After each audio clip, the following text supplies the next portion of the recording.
generations.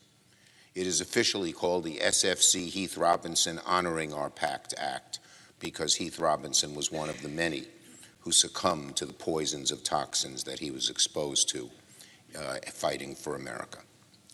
For too long, our nation's veterans have faced an absurd indignity. They enlisted to serve our country, went abroad in good health, and came back only to get sick. Now, the IRS made a new announcement. Millions of people can expect to see many changes to tax refunds this year. Another group of lawmakers in Congress have proposed monthly checks to help the people that are in need of stimulus cash. Not only that, everybody, but listen to this. Mark Stebner, the Chief Tax Information Officer, has told Fox News that tax law changes can be made anytime during the year, and we've seen in recent years that they can be retroactive. Currently, the millions of people are still waiting for the tax refunds to arrive, which could be worth thousands of dollars. So a recent report from the Treasury Inspector General for Tax Administration found 9 million returns are still waiting to be processed. The Treasury Inspector for Tax Administration report attributed to the backlog of substantial hiring shortfalls as the IRS, and while the IRS made efforts to increase and address the staffing needs, its productivity levels just don't match up. According to a recent analysis, the IRS will continue to have backlog in the 2023 filing season. During that week, ending October 28th, the average tax refund was already $3,200. Yes, folks, $3,200. And now. Meanwhile, amended returns can take more than 20 weeks to process currently, up from the typical 16. But people who file electronically are much more likely to get their returns quicker. However, the IRS is warning that your return next year might be a little bit smaller.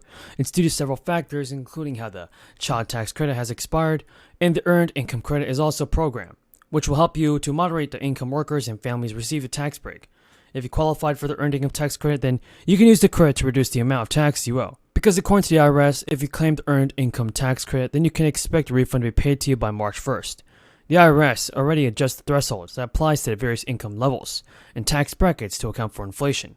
But, and with a nearly 4-decade high, the change will become more noticeable in 2023, so there's a brief possibility that taxpayers could change tax brackets next year because of this, meaning more people have to pay more things. But on top of these changes, lawmakers are pushing for an expansion of the child tax credit, and to send out more stimulus payments in 2023. The financial conditions that we have in our country and the responsibility that we have as lawmakers, as inflation is real. It's harming people. It's 7.5%.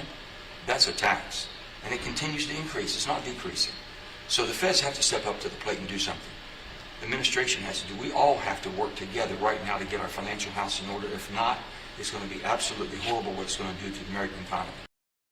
So it has been approved, everybody. President Biden is moving forward with new legislation that will provide extra financial assistance to millions of people, especially those on low income. So in an effort to keep up with record-breaking inflation, the Social Security Administration announced its biggest cost of living adjustment in more than 4 decades. The 2023 COLA is 8.7%, meaning that the average Social Security check will increase by around $140 beginning next year. And though 8.7% is a historically high adjustment and the highest since 1980 when the COLA was 14%, you may be wondering if this is enough to match inflation. While economists told reporters that we believe the Social Security cost of living adjustment will go a long way in reducing the sting associated with rising inflation that retirees have experienced over the past 12 months. However, it may not be enough for everybody. Despite the rise in the cost of living, it's important to keep in mind that the way retirees experience these price changes is unique to their personal situation.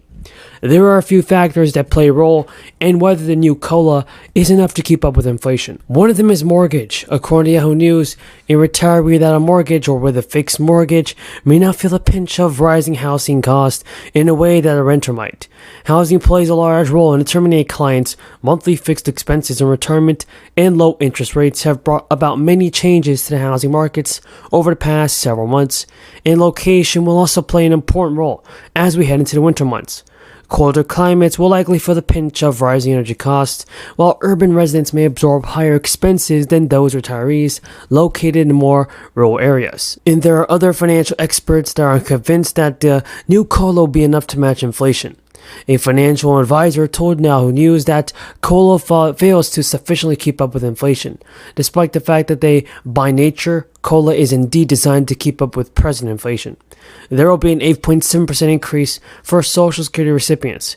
However, the 8.7% increase in CPI happened in the previous year, and recipients are only collecting their 8.7% increase from 2023 and beyond. And also, President Biden announced a crackdown on so-called junk fees, including new steps that effectively ban banks from issuing surprise overdraft fees and deposit fees on bounce checks. His speech announcing the new actions also highlighted his administration's effort to provide more breathing room and relief to consumers. This comes as the economy and inflation remain top concern to voters voting before the midterm elections. President Biden said today that my administration is announcing new actions to lower the cost of everyday living for American families, to put more money into pockets of middle-income and working-class Americans, and to hold big corporations accountable. Biden pointed to hidden fees like overdraft fees, hidden hotel booking fees, and termination changes when consumers switch cable and internet plans. He said that the new move on junk fees will immediately start saving Americans collectively billions of dollars in unfair fees, and that he has directed his administration to reduce or even eliminate the junk fees. Specifically, the Consumer Financial Protection Bureau is issuing new guidance publicly relaying that depositor fee and surprise overdraft fee practices are likely unfair under the existing law. Analysts, everybody, have also said the new guidance signals the agency plans to lean heavily on enforcement instead of the lengthy rulemaking process when it comes to baking fees. And now the economy and inflation are issues at the front for voters' minds in battleground states. And along with acknowledging Americans' frustrations about the state of the economy, President Biden has deployed a midterm campaign message aimed at differentiating what he says are the savings in Democrats' policy plans from Republican costly proposals. Senator Wicker for his opening statement. Thank you very much, Senator Cantwell. I'm pleased to support these important bipartisan bills before us today. I'll mention a few of the agenda items. First, let me thank the chair and her staff for working with me on the Tornado Act. In my state of Mississippi, tornadoes are particularly deadly because they often strike at night, in the rain, and are hidden by woods and forests. In recent months, devastating tornadoes have taken lives across the country. These deadly outbreaks have shown that even when tornadoes are well forecasted, lead times and warnings do not always ensure that the public can adequately respond or that appropriate shelter is available. This very day, Madam Chair, the National Weather Service has predicted severe storms for my state of Mississippi, including tornadoes. This highlights the importance of marking up this legislation now. The Tornado Act would require that NOAA work to improve hazardous weather communications and forecasting to help prevent the loss of life and property in future storms. Today's agenda also includes important legislation to address ongoing supply chain issues. 2 years into the pandemic, Americans continue to feel the impacts of these disruptions on our economy. To help address these issues, I introduced the Freight Act, along with Senators Capito, Moran, Young, Blackburn, Thune, and Sullivan, and I'm pleased to see it on today's markup.